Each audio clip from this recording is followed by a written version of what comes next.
Então Jó respondeu ao Senhor: sei que podes fazer todas as coisas, nenhum dos teus planos pode ser frustrado. Então, Jó, ele passou por um estreito muito grande e sem, aparentemente, causa. Sem causa, aparentemente. E muitas vezes isso acontece. Algumas maldições, elas têm causa, mas outras maldições, elas não têm causa. Aliás, a causa que algumas maldições têm é que Deus tem um propósito de ser glorificado. Então, ele escolhe alguém e fala assim: olha, eu vou provar essa pessoa e quero ver até onde vai a fidelidade dela. Sabe, Deus, eu entendo que ele seja um tanto quanto brincalhão. E às vezes Deus costuma brincar de uma maneira séria com a gente. E ele escolhe a gente e fala assim: eu quero provar essa pessoa. E eu vou ver as reações dessa pessoa. Eu quero sentir as reações. Eu vou aplicar a tática da escassez sobre ela, eu vou aplicar sobre ela a tática da enfermidade, eu vou aplicar sobre ela a tática da adversidade, e eu quero ver como que ela vai se posicionar, como que ela vai se suportar com essas coisas que virão sobre ela. E Deus escolheu Jó. E de uma forma tão inusitada. Por quê? Quando você lê o livro de Jó, você vai ver que é um livro chato de ler. Um livro não muito agradável de ler, a não ser no primeiro capítulo e a partir do capítulo 37. Do 37 até o 42 passa a ficar interessante o livro. Mas do capítulo 2 até o 36 é bem cansativo o livro. Por quê? É um lamento. São 3 amigos que ele tinha, acusando ele e ele se justificando. E o livro todo é nessa pegada. 3 amigos acusando e ele se justificando. E o que acontece? Por que tudo isso aconteceu para talvez você que não saiba? Eu preciso te explicar, preciso ir lá atrás para você entender o que se passou no livro de Jó. Quando a Bíblia nos fala sobre acessos do reino das trevas, lá no reino dos céus, você talvez, à primeira instância, fique escandalizado. Mas eu quero te informar que ainda hoje, o nosso inimigo, o nosso pior inimigo, que é Satanás, ele tem ainda acessos, não lá ao trono de Deus, mas acessos a determinadas áreas no reino dos céus. Tá bom?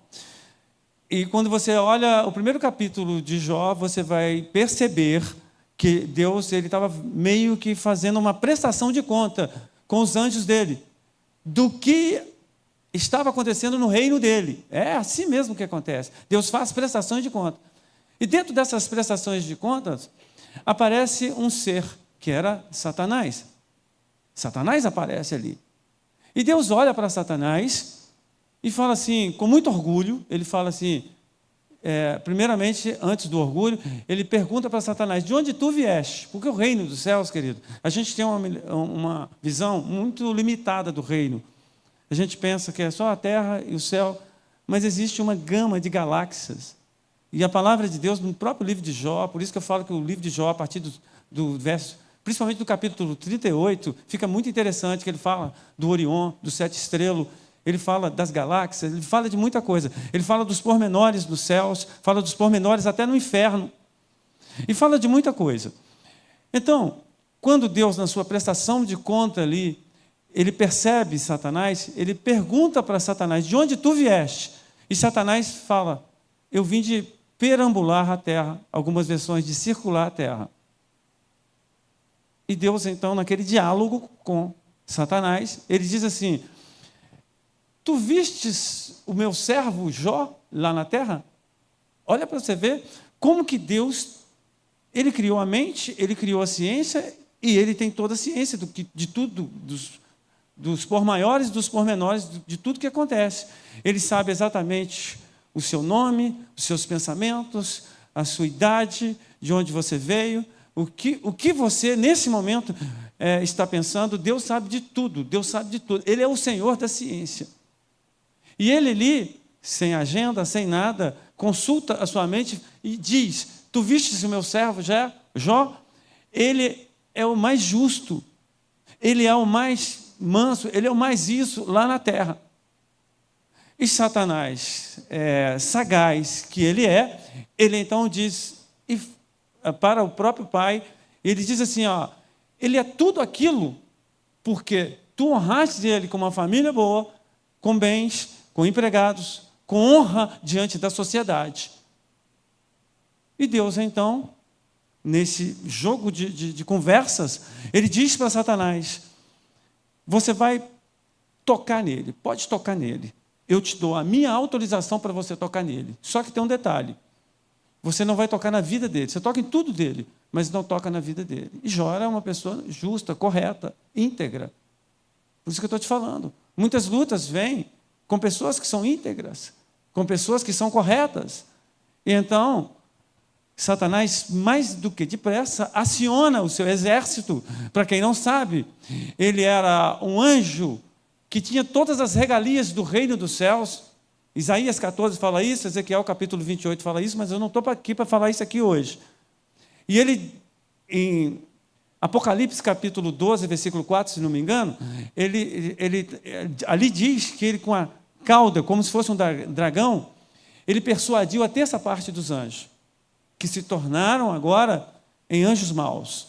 Ele pega agora nesse diálogo, ele sai daquela conversa com o Pai, com Deus Todo-Poderoso, pega os seus anjos agora e ele fala assim, olha, nós temos uma missão, destruir a vida de Jó, lá na terra.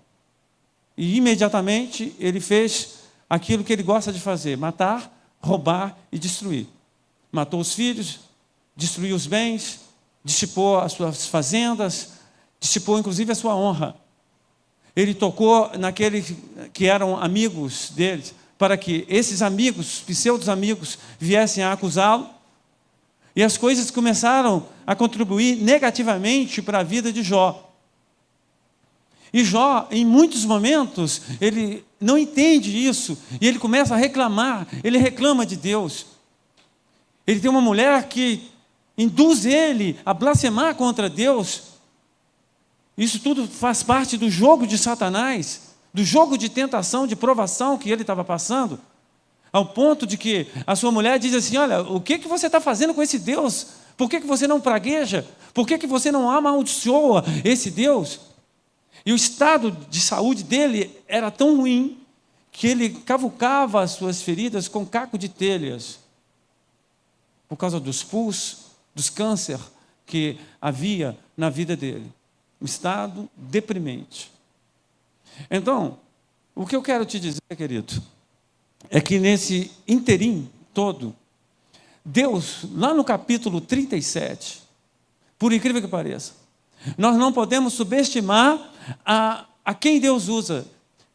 Deus usa quem Ele quer, como Ele quer, onde Ele quer e da forma que Ele quer. E quando você olha o capítulo 37 de Jó, começa a ficar interessante. Por quê? Porque Deus começa a usar um pseudo-amigo de Jó. Você entende? E Jó, que só recebia acusação dos seus amigos, ele nunca imaginava que Deus poderia usar aquelas pessoas, e Deus começa a usar um homem chamado Eliú. E aqui nos afirma, aqui, olha, vamos olhar aqui, primeiro Jó, capítulo 38, versículo 1. Então o Senhor respondeu a Jó, do meio da tempestade, e disse ele, quem é esse que obscurece o meu conselho com palavras sem conhecimento? Então Deus usa Eliú, Deus usa. Deus não tinha se revelado a Jó ainda. Deus usa pessoas para falar com a gente, muitas vezes. Mas quando nós não escutamos, o próprio Deus muitas vezes se manifesta para nós. Como no capítulo 37, ele tinha usado e Jó não tinha escutado, então ele mesmo, ele vem numa tempestade de vento. Aqui está escrito tempestade, na versão ACF está escrito redemoinho. Deus, ele se manifesta a Jó numa tempestade de vento. E nessa tempestade de vento, o próprio Deus, ele diz para Jó, ó Jó, quem que você acha que você é? Quem você acha que você é? Eu leio aqui de novo para você entender. Porque Deus, ele começa a chamar a atenção de Jó porque ele já tinha falado com Jó e Jó não tinha escutado o seu amigo. E ele diz aqui, olha, então o Senhor respondeu a Jó do meio da tempestade, disse ele, quem é esse Jó? Quem é esse Jó? Quem é você, Jó? Né? Que obscurece o meu conselho com palavras sem conhecimento. Você não está sabendo o que você está falando, Jó. Eu uso pessoas para falar e você não entende. O seu ouvido, ele está tapado.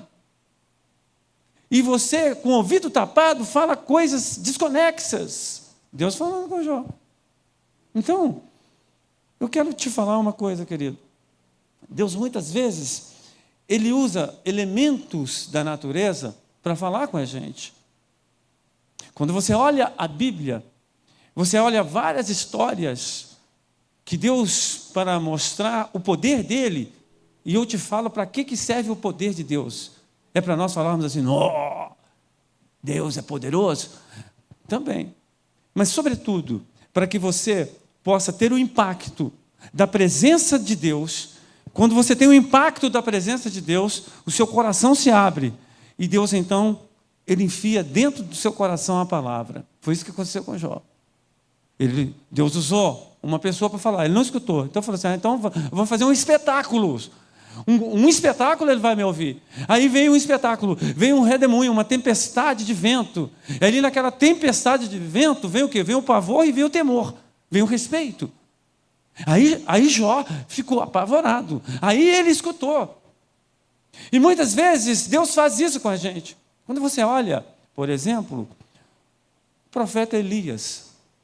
Você vai ver que o profeta Elias foi um homem que até no Novo Testamento Jesus falou de Elias, Tiago falou de Elias, e vários outros falaram de Elias. Por quê? Porque ele era um referencial. Ele era uma pessoa a qual hoje, se eu falar com você assim, me fala os top 5 da Bíblia, me fala os 5 maiores da Bíblia, os 5 que trouxeram mais influência, os 5 mais fortes, mais poderosos. Talvez, acredito eu, que você vai falar Elias. Então Elias, num determinado momento, o que ele fez? Existia muita idolatria no meio da nação de Israel. O povo adorava Baal, adorava outros ídolos. Ele fez, então, ele determinou com a sua palavra. Ele falou assim, olha, segundo a minha palavra, evidentemente, ele estava direcionado por Deus, segundo a minha palavra, não vai chover. E não ficou uma semana, ou 2 semanas, ou 150 dias, um pouco mais de 150 dias, como nós ficamos aqui, há um tempo atrás, aqui em Belo Horizonte, não. Ficou 3 anos e meio sem chuva, sabe o que é isso? 3 anos e meio sem chover. E aí, num determinado momento, Elias, ele encontra Acabe, que era o rei de Israel, e ele diz assim, olha, eu quero uma reunião com todo o povo de Israel. Cerca de 2 milhões de pessoas se reuniram no Monte Carmelo. Inclusive, os 400 profetas de Baal e os 450 profetas dos postes ídolos se reuniram ali. E ali, Elias, então, faz um propósito. E o propósito era, o Deus que responder com fogo. Esse é o verdadeiro Deus. A esse vocês vão servir. E o que aconteceu? É que ele deu a oportunidade para os profetas de Baal, os profetas dos postes ídolos, e nada aconteceu até meio-dia. Quando foi meio-dia, Elias, ele então pega a palavra, ele faz alguns atos proféticos, que eu não vou entrar nesse detalhe, são vários os atos proféticos que ele faz, inclusive pega 12 pedras, coloca um rego, coloca água, enfim, e aí ele clama a Deus, ele fala, Deus de Abraão, Deus de Isaac, Deus de Jacó. Se tu está me ouvindo agora, tu derrama fogo. E ali naquele momento, veio o fogo. E todo aquele holocausto que estava ali foi consumido. E toda aquela nação de Israel, impactada com a mão, com o poder de Deus, eles se renderam, eles se abriram. Foi o que eu falei aqui. Eles se abriram. Por quê? Porque eles viram que Deus é verdade. Eles viram a glória de Deus. E no que eles viram a glória de Deus, os profetas de Baal foram perseguidos, os profetas dos postes ídolos foram mortos, e aí, Elias, ele tinha tudo, para quê? Para entender que Deus estava com ele, e que nenhum mal haveria de sobrevir sobre ele, mas não foi isso que aconteceu. Veio um espírito de medo. Olha aí, Deus permitindo muitas vezes que mesmo pessoas que são extremamente abençoadas por Deus passem por momentos de provas, por momentos de lutas. E aí veio um pânico, um terror sobre ele, uma ansiedade, uma depressão, uma angústia sobre esse homem de Deus chamado Elias. E Deus, querendo levantar a moral dele, permite que ele coma um pão poderosíssimo. Ele come um pão, e esse pão, através desse pão, ele cria tanta energia dentro dele que ele anda 40 noites e 40 dias. Mas ele vai para um lugar onde Deus não queria que ele fosse. Deus tinha um ministério para ele. Mas aonde ele foi parar? Ele foi parar no fundo de uma caverna, depressivo, angustiado, querendo a morte. Ele que estava fugindo de Jezabel, agora ele estava buscando a morte dentro daquela própria caverna.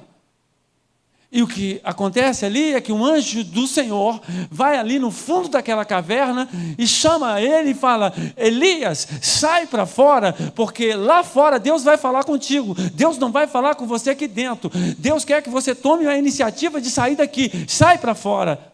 E Elias, então, ele sai para fora. No que ele sai para fora, agora preste atenção no que acontece. Aqui em 1 Reis, capítulo 19, versículo 11, nos fala: o Senhor lhe disse: saia e fica no monte, na presença do Senhor, pois o Senhor vai passar. Então, veio um vento fortíssimo, que separou os montes e esmigalhou as rochas diante do Senhor. Mas o Senhor não estava no vento. Depois do vento, houve um terremoto, mas o Senhor não estava no terremoto. Depois do terremoto, houve um fogo, mas o Senhor não estava nele. E depois do fogo, houve um murmúrio de uma brisa suave. Quando Elias ouviu, puxou a capa para cobrir o rosto, saiu e ficou à entrada da caverna. E uma voz lhe perguntou: o que você está fazendo aqui, Elias? Mais uma vez, não precisava disso, teoricamente, mas é evidente que precisava. Por que eu falo teoricamente? Porque Elias, ele já viu a manifestação de Deus lá no Monte Carmelo. Deus se manifestou a ele, mas de repente veio um espírito, sei lá, de incredulidade, mas também de pânico, de medo. E ali, Elias, no fundo daquela caverna lá, ele sai para fora. No que ele sai para fora, o que acontece? Ele vê um vento muito forte, a natureza falando aí. Aí, Deus não estava naquele vento forte. Veio um terremoto que abalou as estruturas daquele lugar. Deus não estava naquele terremoto. Veio um fogo intenso. Deus não estava naquele fogo intenso. E aí, de repente, o que veio? Um vento cicio, brando, calmo. E Deus estava naquele vento. O que Deus estava querendo dizer com Elias? Talvez você já viu essa mensagem, esse texto, e nunca compreendeu isso, mas eu quero te dizer, era como se Deus estivesse falando assim: olha, você está com medo de quem? Você está com medo de Jezabel? Você está com medo do rei Acabe? Aí ele então diz assim: olha, você está vendo o vento? Você ficou com medo desse vento? Eu fiz o vento. Você está vendo esse terremoto? Você ficou com medo desse terremoto? Eu fiz o terremoto. Nada aconteceu com você, nem com vento, nem com terremoto, nem com fogo. Então por que você está com medo de Jezabel? Por que você está com medo de Acabe? E Deus pergunta para você que se faz presente aqui: por que você está com medo de alguma coisa? Não é Deus maior do que qualquer coisa? Então, querido, nós não temos que temer a nada, nem a ninguém, a não ser Deus. Só Ele. Nós precisamos respeitá-lo. Então, Deus, Ele falou, a comunicação de Deus, querido. A maneira de eu me comunicar, eu pego esse microfone aqui e me comunico com você, mas a maneira de Deus comunicar são diversas. Deus pode usar alguém, Deus pode falar pessoalmente com você, mas muitas vezes quando Deus quer trazer um impacto, o que Ele faz? Ele usa a natureza. Foi isso que aconteceu com Jó? Ele usou a natureza? Foi isso que aconteceu com Elias? Foi isso que aconteceu com Moisés? Numa certa ocasião, quando Moisés subiu ao monte, lá no deserto do Sinai, e no monte do Sinai, e aquelas pessoas, elas não estavam bem. E Deus falou assim: olha, eu preciso mostrar para essas pessoas quem sou eu. E olha o que Deus faz. Êxodo capítulo 19, versículo 16. Ao amanhecer do terceiro dia, houve trovões e raios. Trovões e raios. Amém? Uma densa nuvem cobriu o monte e uma trombeta ressoou fortemente. Todos no acampamento tremeram de medo. Qualquer um de nós tremeríamos. Aquelas pessoas, elas estavam andando indevidamente. E muitos de nós, às vezes, ficamos pensando assim: meu pai, que coisa, que chuva que deu ontem na minha casa. Lá 2 árvores caíram, árvores enormes. O que será isso? Isso pode ser a fúria de Deus, querido, muitas vezes. Isso é a comunicação de Deus. Muitas vezes Deus quer chamar a atenção da gente, então Ele permite terremotos, Ele permite pragas, Ele permite que essas coisas aconteçam. Para quê? Para chamar a atenção minha e sua. É a comunicação de Deus. Deus fala assim com as pessoas, mas o grande problema é que muitas pessoas não conseguem escutar a Deus. Então, o povo de Israel, eles não conseguiram.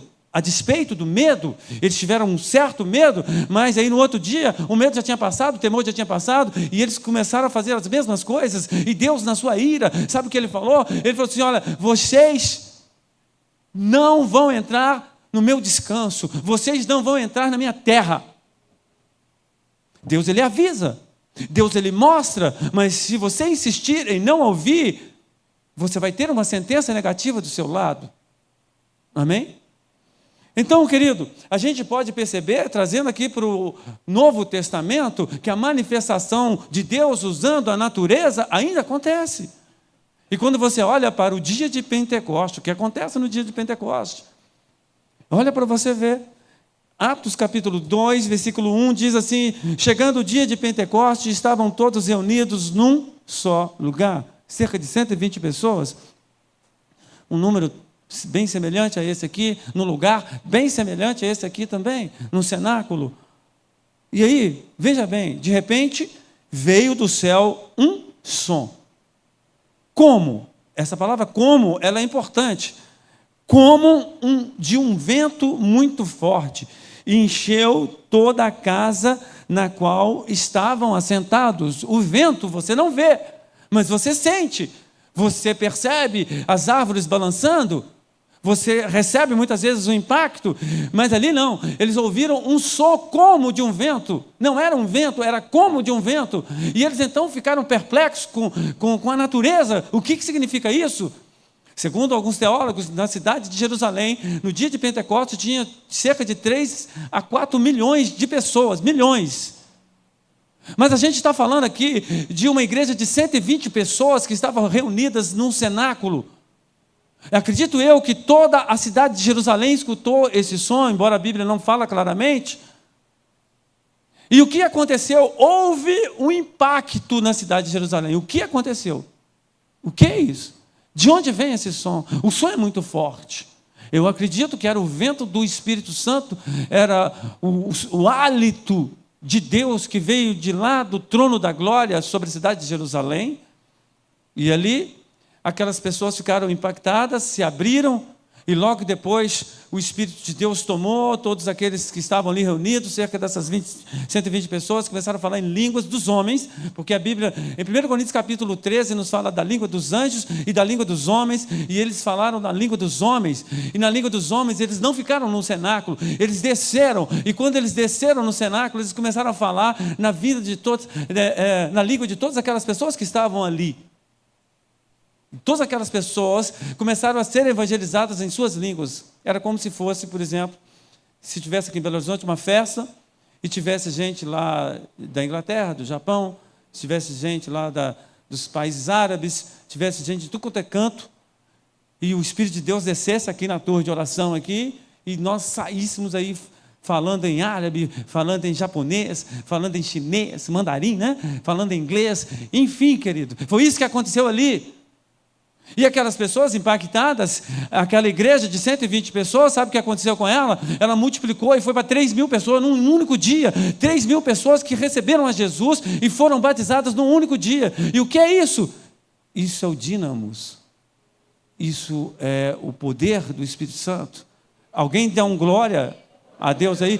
Isso é o impacto da presença do Espírito Santo sobre aquela cidade. Homem algum tem essa capacidade de convencer 3.000 pessoas num só dia, não somente de receber ao Senhor Jesus, mas também de ser batizado. Eu não estou te falando de pessoas que já ouviram falar de Jesus. Muitas dessas pessoas nem sabiam que era Jesus. Esse é o poder do Senhor, querido. Então, Deus usa a natureza. E quando a gente volta lá, querido, para o livro de Jó, eu não quero perder o foco de Jó nessas minhas poucas palavras aqui, e a gente percebe aqui em Jó 42, versículo 3, diz assim: tu perguntaste, olha, agora Jó, Deus falou com Jó, agora Jó, parece que a adrenalina dele abaixou, ele já estava em liberdade. Deus usa 3 capítulos que a gente pode perceber que talvez seja um dia Deus falando com ele, não sei quanto tempo Deus ficou falando com Jó. E aí, depois de tudo, Jó começa a falar com Deus.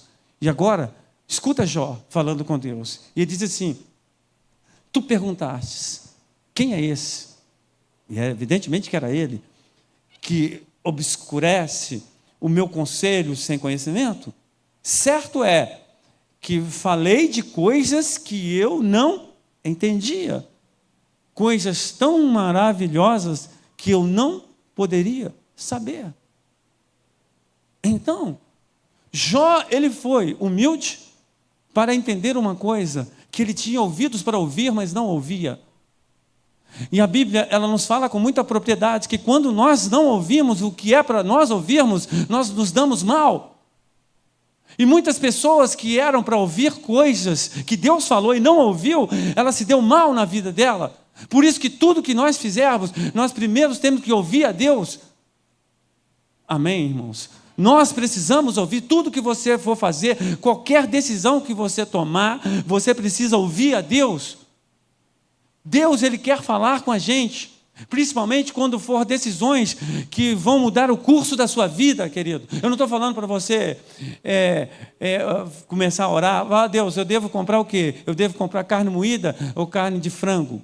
Não estou falando disso. Se você quiser fazer isso, você pode fazer também, que Deus vai te atender. Mas eu estou te falando para ouvir a Deus em coisas que são verdadeiramente, extremamente importantes na vida. Muitos de nós estamos viajando e nós não estamos ouvindo a Deus. Nós estamos tomando decisões e nós estamos indo para trabalhar, para namorar, para casar, e não estamos ouvindo a Deus, querido. E muitas vezes, quando nós fazemos isso, nós nos damos mal. Nós precisamos ouvir a Deus.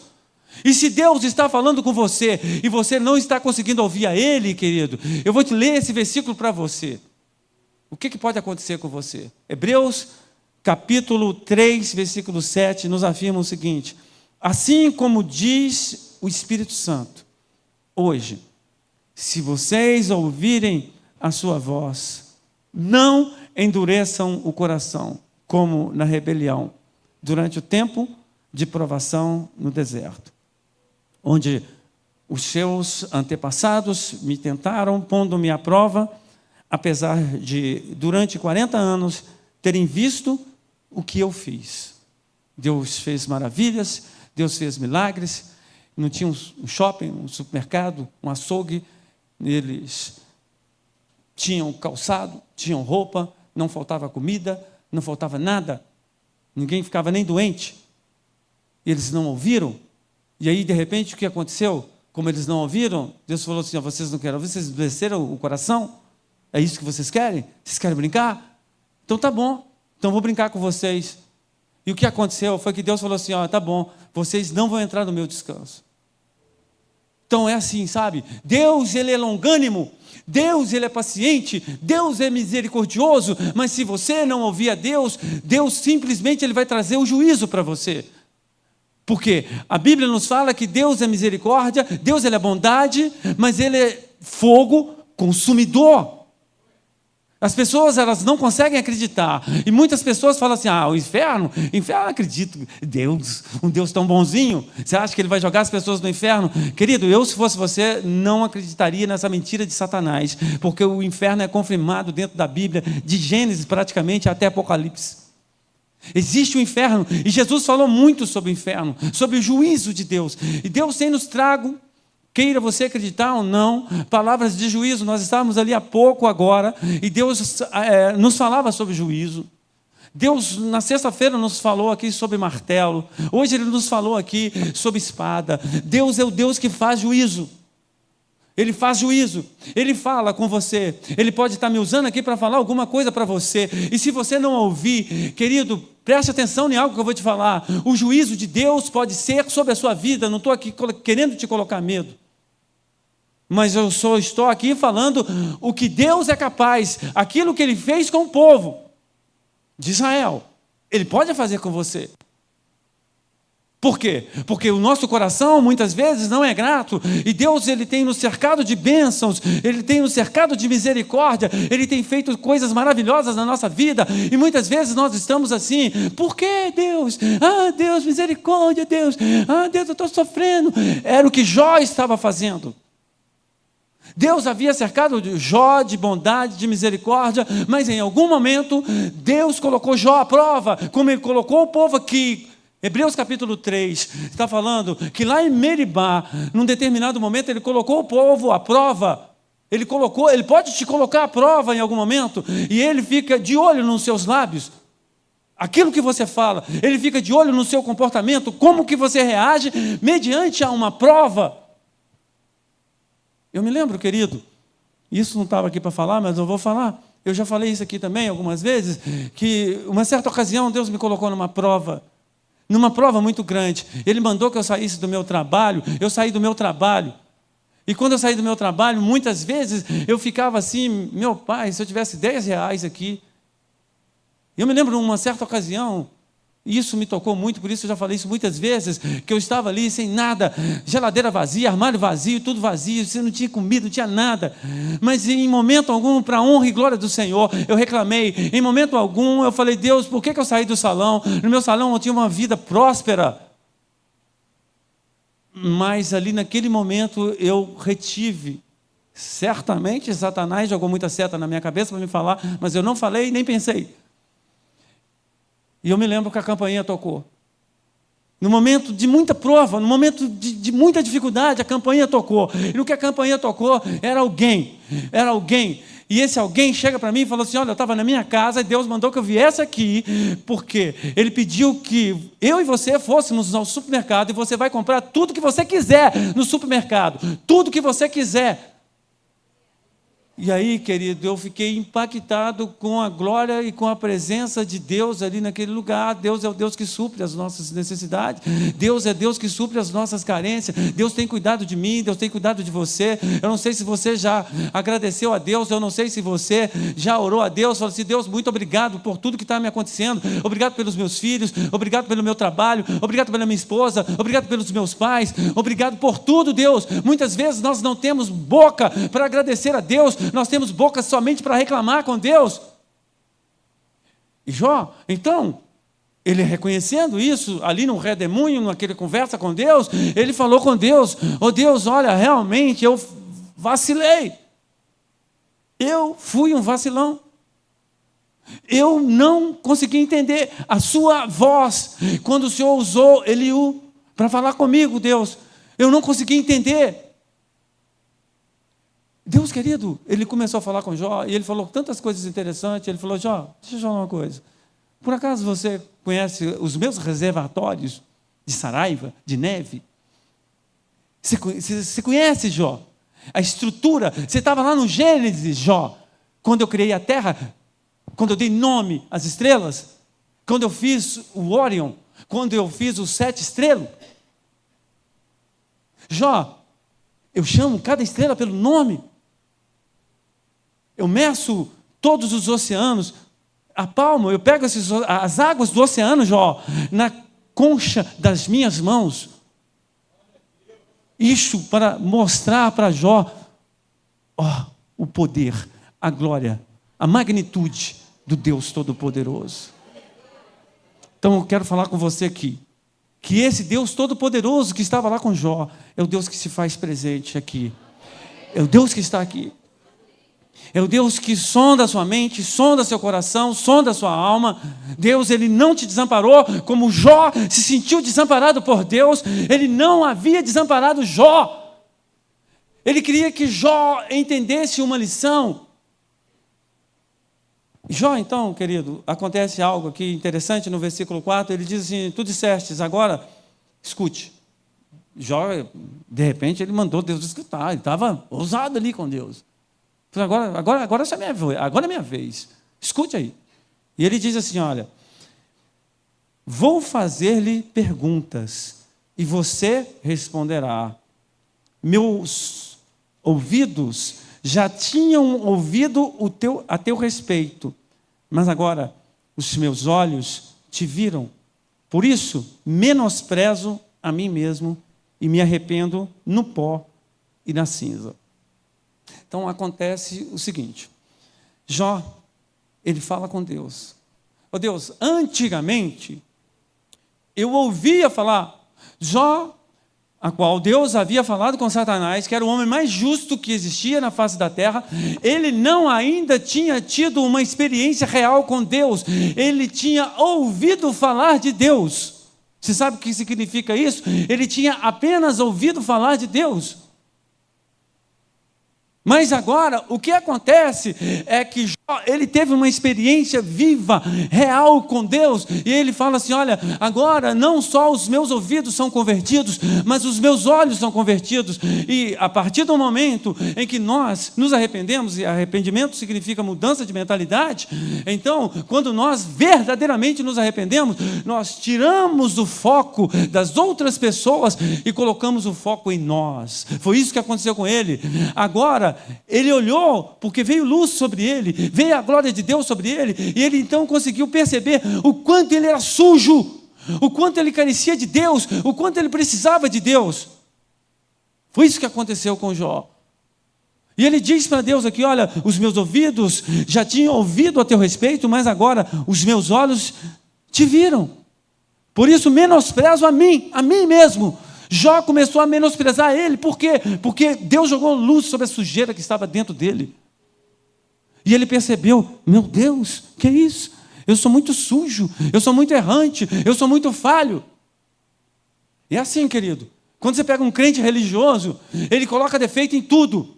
O pastor não prega bem, o louvor não foi bom, a igreja não é boa, aí nenhuma igreja presta para ele. Por quê? Porque ele só tem ouvidos, ele não tem olhos para olhar a sujeira dele. O foco dele está na crítica dos outros. Ele começa a criticar as pessoas. Mas quando a pessoa tem uma real experiência com Deus, um verdadeiro impacto com Deus, aí, querido, ele vê a sujeira que tem dentro dele, ele para de olhar para os outros. Foi o que Deus falou com Jó. Jó, agora é assim?